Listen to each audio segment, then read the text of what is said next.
एक गांव में जहां गाजर की फसल का बहुत अहम हिस्सा था, एक मोहब्बत भरा किसान रामचंद्र नाम का अपनी खेतों में मेहनत करता था। एक दिन वो अपनी बागों में काम कर रहा था। इसके खुसूसी बाग में एक नाजुक गाजर की शहजादी की नशोनुमा हुई।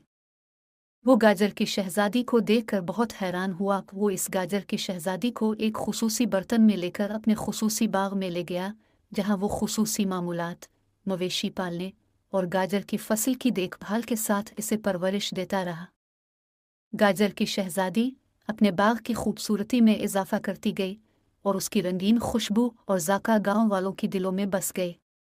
इसकी खूबसूरती का ज़बान दी भी उन करता था जब वो खेतों में देखी जाती थी। लेकिन एक दिन एक बदबोई जादूगर गांव में आकर अपनी बदी कारियां करने लगा।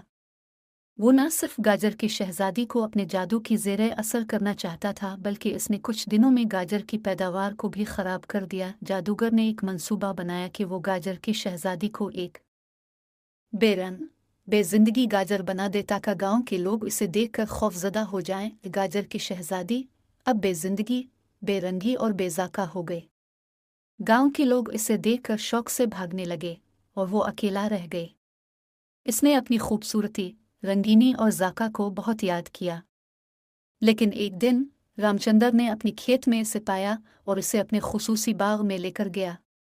वो इसे अपनी मोहब्बत से नवाजता रहा और खुसूसी पेशा वराना तरबियत देता रहा। गाजर की शहजादी इस मोहब्बत भरे मुहित में दोबारा अपनी खूबसूरती, रंगीनी और जाका वापस हासिल कर ली और उसने अपनी मोहब्बत भरे किसान को अपनी खुसूसी खुसूसियात की कदर करने का सबक दिया।